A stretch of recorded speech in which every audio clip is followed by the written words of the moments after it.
Parker Schnabel was convinced the glacier was picked clean until the ice itself started bleeding gold. One swipe of the excavator bucket, and suddenly a glittering stream spilled out like the mountain had ripped open its own vault. Alarms flared, sensors spiked. The ground murmured beneath Parker's boots as every instrument on site blared the same insane message. Something enormous was buried inside that frozen wall. Not a streak, not a vein, a sealed chamber. And the moment Parker realized the ice was hiding gold, so pure it glowed even in shadow, everything changed. The countdown began. They had to dig fast before the glacier reclaimed a once-in-a-century gold pocket forever. Before we dive in, hit that like button and subscribe, because what Parker uncovers today shouldn't exist, and yet it's happening right under his feet. The day starts like any other. Bitter air sharp enough to freeze words. The ground locked in ancient permafrost that should be nothing but dead, frozen history. Parker stands over the first drill site, expecting exactly that. Colorless gravel, lifeless ice, maybe a whisper of gold dust if luck shows up. But when the first core sample rises, the entire mood of the camp flips. Instead of dull, heavy sediment, the core sparkles, tiny, bright flecks of micro-gold trapped inside frozen particles. It looks wrong. It feels wrong. Gold isn't supposed to exist here. Not in this amount, not at this depth, and definitely not inside solid ice. The drill operator calls Parker back, voice tight with something between fear and awe. He's found something even stranger. A pocket of warmth, 40 feet down. Ice doesn't store heat. Nature doesn't cheat like that. And yet the thermal spike is right there in the data. Something under them is warming the ground. Something powerful enough to stop the glacier from sealing completely. Parker's mind jumps to the only thing in the Klondike that can generate its own heat. Moving water. And where water moves, gold moves. He rushes to the command trailer, pulls out a set of ancient maps, so old the edges crumble. These were charted long before the glacier shifted, back when channels were exposed instead of buried under tons of ice. As Parker aligns the map with their GPS grid, a slow realization crawls across his face. 70 years ago, the glacier above them crept forward just a few hundred feet, just far enough to bury an entire gold channel beneath compacted ice. Forgotten, unnoticed, wiped off the surface of the earth, until today. When the GPS rendering finishes, Mitch and Dylan lean in. There it is, a narrow chute dropping steeply beneath the ice, perfectly aligned with the old map's channel. Tight, dangerous, untouched. An unmined gold stream sealed away by nature itself. Parker doesn't hesitate. If that chute survived intact, it could hold millions in ancient pay. The next phase erupts into motion. Dylan fires up the seismic scanner, sending waves into the frozen subsurface. The display trembles, glitches, then locks onto something that shouldn't be there. A void, a hollow B-shaped chamber where solid glacier should be. These cavities don't form naturally, not here, not under these conditions, unless something forced them open. Dylan overlays the density map. A heavy, concentrated streak cuts through the void. Not scattered, not random. A focused mass. The reading spikes so high, the software hesitates, marking it as a geological anomaly. Parker stares at the screen. He knows what he's seeing. A gold kettle. A natural bowl carved by ancient floods, where swirling water dumped gold into a single pit before the glacier rolled over it and sealed it tight. But instead of destroying the deposit, the ice preserved it. The crew begins shaving away ice, but the glacier fights back. cracks thunder across the surface, long, hollow, stomach-tightening fractures, the kind that only form when empty space hides below. Mitch pushes a probe into one of the cracks. It drops instantly into loose, gritty gravel. Gravel where there should be frozen earth. The ice isn't resting on ground. It's suspended over a hidden chamber. Parker traces the longest fracture with his glove, recognizing the exact shape from the seismic scans. The ceiling they're standing on is thinning, the weakened roof of a massive chamber, stressed by heat and excavation. One wrong move, and the entire vault collapses forever. But Parker keeps going. They're standing over a natural treasure safe, untouched for generations. He signals Mitch to take off just a few more inches. The bucket scrapes forward, and the ice responds with a deep, vibrating thud that has no business coming from solid ground. The crew freezes. As the surface peels back, a smooth, curved wall of deep blue emerges. Polished, rounded, bowl-shaped, not jagged, not cracked, carved by centuries of pressure. Mitch taps it. Instead of ringing sharp like ice, it gives a soft, heavy thump. There's wet sediment behind it, like the chamber is breathing. Dylan sweeps the sonar. A single, dense mass lights up beneath Parker's boots. The system resamples. The reading intensifies. This isn't a streak. It's not pay dirt. It's not natural dispersion. It's compressed gold, the kind that only forms in rare, ancient kettles created by catastrophic floods. Parker has heard rumors of these. He's never seen one. Nobody has. If this is what they think it is, the payout could be historic. The excavator dips into the chamber floor, and instead of grinding into frozen earth, it sinks into soft, unstable sludge. When Mitch lifts the bucket, water drips through it, turning the load into a thick slurry. And then, the runoff catches the light. Tiny flakes shimmer like suspended stars, gold, not dull, not worn, pristine. Gold untouched by erosion or time. Then the chamber floor erupts. A trapped layer of water bursts upward, spraying muddy, gold-rich slurry into the bucket. More flakes swirl in the current, dense enough to cling together. The first test on the slurry spikes so high, Tyler thinks the meter is broken. 10 times normal pay. If the surface looks like this, the real jackpot lies deeper. As they dig, Tyler spots straight, unnatural lines in the floor. A fault line, a natural trap for heavy minerals. But this one is compacted so tightly the surrounding gravel feels cemented. Glacial pressure forced everything inward, squeezing gold into one spot over centuries. Dylan maps the area. An oval formation shows up beneath the chamber floor, a massive, consistent, gold-rich mass. A vault, forged by floods, locked by ice, waiting for someone crazy enough to break in. The excavator edges closer. The chamber tightens. The air thickens. The ice groans. The ground acts less like earth and more like a shell ready to burst. Then it happens. A crack like thunder rips across the chamber. The roof drops, just a few inches, but enough to send slabs of ancient frost crashing down. When the icy debris settles, the new fracture reveals something breathtaking. A layer of ancient gravel streaked with visible gold veins, full bands of metal, glowing like frozen lightning, proof that this entire chamber was once a gigantic gold trap. Water drips from a new melt seam overhead. Each drop falls in slow motion. Wrong, ominous, a countdown no one wants to watch.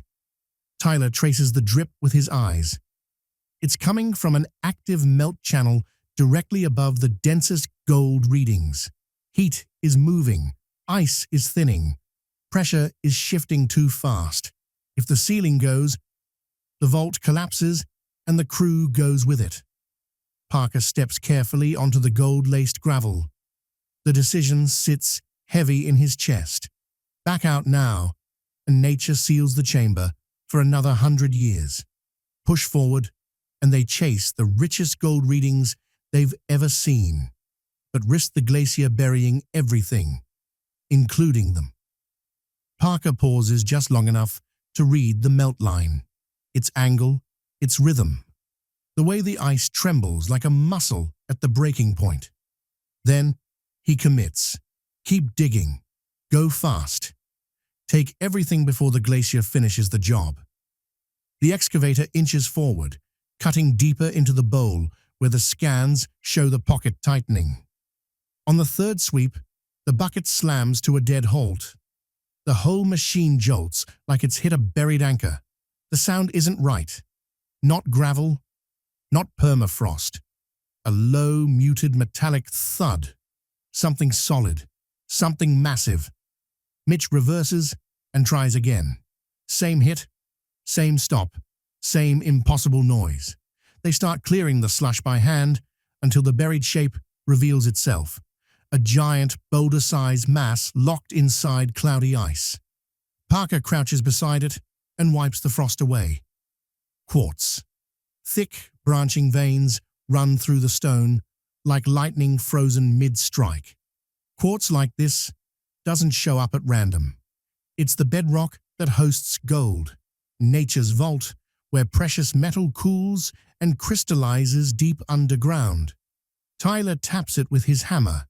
The vibration is off, deep, dense, heavy. They trigger a controlled ice blast to free it. When the steam clears, the chamber lights catch something new. Not just quartz, gold, long, thick ribbons of it climbing through the cracks, gleaming like molten metal frozen in place. Not flecks, not dust. Full streaks of gold woven right into the rock. A piece like this didn't roll here gently. It was ripped from an ancient deposit and thrown here by a flood, strong enough to toss boulders like gravel.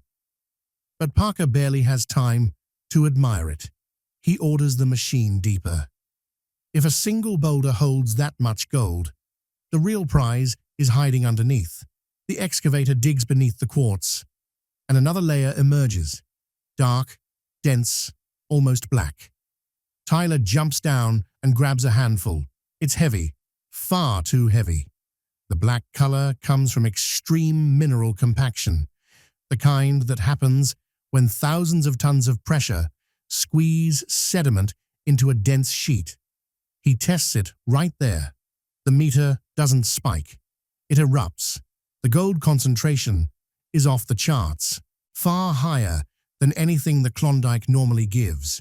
This isn't just pay, this is the mother layer, the true kettle basin, a natural bowl carved by ancient megafloods, filled with heavy minerals and gold, then sealed under ice until everything inside compressed into a geological vault. Parker watches as the excavator follows the curve downward. The deeper they cut, the more intense the minerals get. Iron oxide, magnetite, thick black sands clinging together like clay. All signs of violent, high-energy water flow, the kind that strips gold from entire ridges and drops it all in one place when the current dies. This chamber isn't a random discovery. It's the end of a funnel millions of years in the making, and every scoop from the mother layer proves it. Coarse gold rattles in the bucket. Chunky pieces clink instead of sliding. Nugget after nugget drops out like the glacier has been hoarding them, waiting. The purity climbs. The size increases. Every load has visible gold, something this crew hasn't seen in years. They follow the bowl deeper, richer, heavier, coarser. They're not even at the heart yet. They're shaving the outer rim. But the deeper they go, the more the chamber protests. The ice ceiling groans, long and low. Cracks widen. Water speeds up. The bowl feels like it's flexing under its own weight. And then the ground answers. Not with an explosion, but with a slow, sinking collapse, like the earth finally unclenching after centuries. A hollow cavity opens beneath the mother layer. When their lights hit it, the crew stops cold. The cavity is full, not empty, packed with dense, sticky pay dirt glowing with gold. Clumps of frozen gravel cling together, laced with shimmering strands of metal. Nuggets sit wedged in the walls, big ones, locked in ancient veins like ornaments trapped in glass. A trickle of meltwater cuts through the sediment and exposes even more. Fist-sized pieces, bright, heavy, unmoved for centuries. Mitch reaches in with a shovel and tests the edge. It sinks an inch, then hits something solid. He digs with his hands and pulls out a monster nugget the size of his palm. This isn't the fringe of the kettle. This is the center, the deepest point, the vault that trapped the heaviest gold nature could gather. Tyler lets the water wash more sediment away. The exposed gravel shines like a mosaic. Gold, visible everywhere, and that's without processing. He whispers a number that sends a jolt through the entire crew. 80 to 110 million. If the pocket holds to the depth, the scans predict. If it extends deeper, the number only gets bigger. No one says it out loud, but the truth hangs in the air. They've cracked open the richest natural gold pocket any of them have ever stepped inside. Then, the glacier gives its warning. A deep, bone-vibrating groan rolls across the chamber. A crack races across the roof. Ice starts raining down. The melt channel widens. The dome shifts as the frozen pillars begin to warp. Tyler glances up once. Minutes, he mutters. Not hours. Minutes before the whole thing collapses. Parker doesn't hesitate. All-out extraction. Right now. No brakes, no hesitation, no looking back. The excavator plunges into the pocket, hauling out bucket after bucket of the richest pay dirt they've ever seen. Gold is visible before they even rinse it. Big chunks clatter in the bucket like coins dumped on metal. The slurry shimmers with coarse nuggets. Mitch and Tyler work shoulder to shoulder, shoveling, sorting, feeding the machine as Parker digs like the glacier itself is chasing him. The ground quakes with every scoop. The roof growls louder. And then, on one pass, the bucket lifts something that stops every man in his tracks. A fused mass of gold, stuck together by pressure and time. The size of a small watermelon, so heavy it bends the bucket mesh. A once-in-a-lifetime find. Parker barely glances at it. There's no time, only digging. The glacier hits its breaking point. A fissure zips across the dome. The entrance groans, folds, and caves in with a thunderous roar. Snow and ice pour in, a white avalanche swallowing the chamber. It's closing. Parker screams for one final bucket. Dylan signals the machine. The excavator dives deep one last time, ripping out a load so dense the hydraulics whine. Gold pours through the gaps like sand. The machine backs out, and the entrance collapses completely, sealing the chamber forever. The ancient vault shuts itself again, this time for good. Back at the plant, cleanup begins in silence. Every mat overflows. Every riffle glitters. Every tray is thick with coarse gold, pieces so big they bounce. When they weigh the concentrates, the meter doesn't hesitate. 50 million, 70 million, 90. It just keeps climbing. The final number locks in, $98 million. One pocket, one cleanup. The richest glacial gold trap Parker Schnabel has ever cracked open. Tyler runs the geological analysis twice. The conclusion is undeniable. This wasn't a normal deposit, not even rare.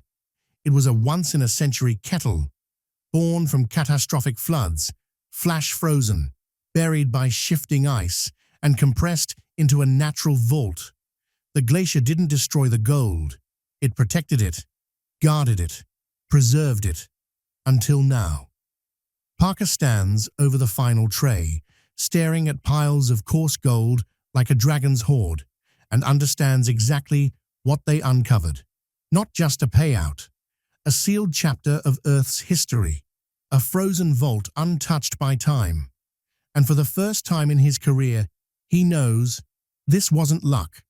What no one realizes, not yet, is that the collapse didn't just seal the chamber, it changed the land itself.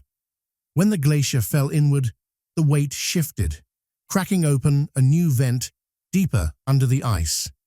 Hours later, long after the crew has returned to base, Tyler's instruments begin registering something impossible, a slow, rhythmic tremor pulsing beneath the claim.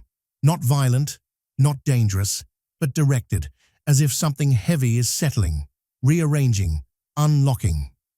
Tyler stares at the geophone data. The signal isn't random, it's patterned. Meanwhile, Parker steps outside to clear his head. The night sky is so bright, with reflected ice, that it feels like standing under a giant mirror. He hears the faint echo too, distant, hollow, like a massive stone, bowing under pressure. He walks back into camp. Something's still moving out there, he mutters. By morning, the melt trench has widened. Water pours through channels that weren't there the day before. The ice isn't melting vertically, it's draining horizontally, funneling into the same direction.